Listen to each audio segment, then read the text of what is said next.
Қайырлы күн, әріптестер.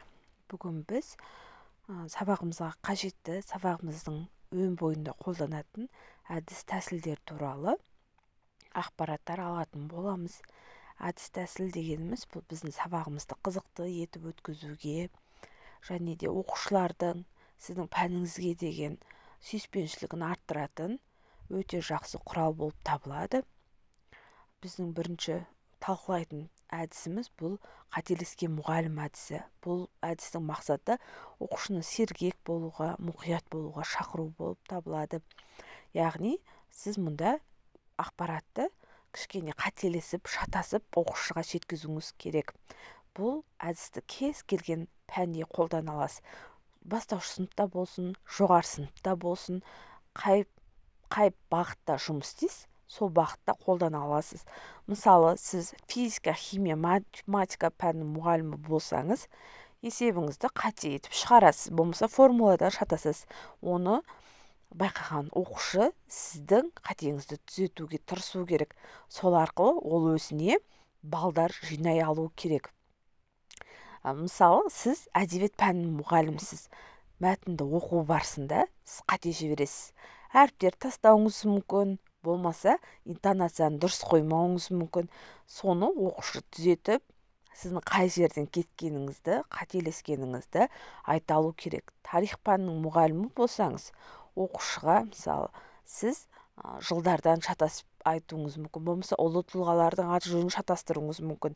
Мінекей соны бала түзетіп, сіздің қатеңізді айтып, сізге көмек ретінде өз көмегін үстіне алуы тиіс.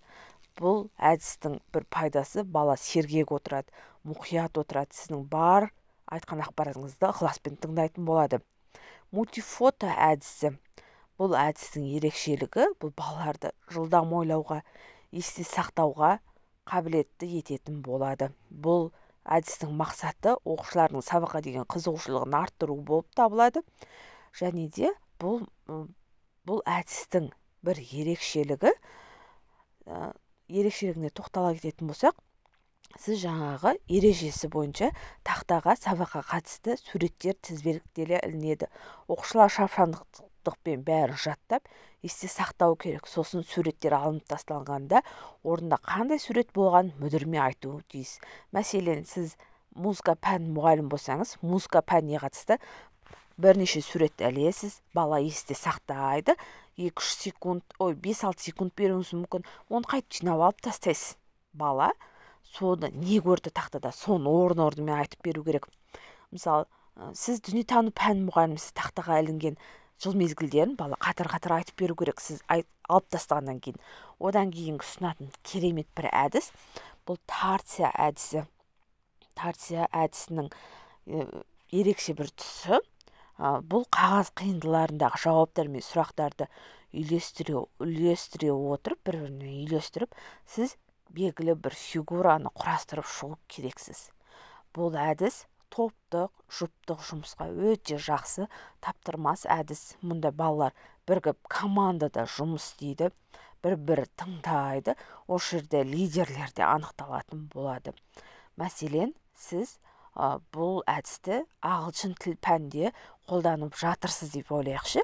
Бұл кез келген пәнде қолдандыңыз, сол пәнге деген қызығушылығын арттыру үшін пайдаланатын әдіс. Ағылшын тіл пәнін өткізіп жатырсыз, мұғаліміз бір жағында ағылшынша атау, екінші жағында жаңағы қазақшасы.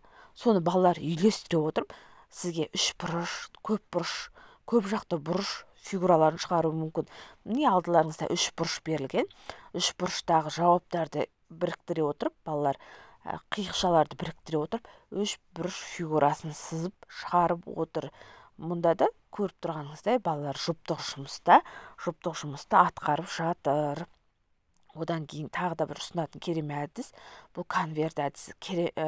Конверт әдісінің ерекшелігі, мұнда бұл жұптық жұмысқа да, топтық жұмысқа және жеке жұмысқа да алып өзіңіз қолдана бересіз. Әртүрлі түстерден конверттер жасайсыз. Және де сол конверттердің ішінде әрбір оқушыға, болмаса топқа, жұпқа арналған сұрақтар тұрады. Конверт әдісінің тағы да бір ерекшелігі, жаңағы кішкене үлгерімі төмен оқушыға да жеке тапсырма ретінде алып дайындасаңыздар болады. Құрметті жас әріптес, сізге менің YouTube арнам қызықты деп ойлаймын. Қызықты болса жазылыңыз, лайк басыңыз. Көптеген әдіс тәсілдердің түрлерін әлде талқылап назарларыңызға ұсынатын боламын. Сіздерге жақсы, қажетті ақпарат беріп жатырмын деген ойдамын. Өздеріңіздің кері байланыстарыңызды берсеңіз қуанышты боламын.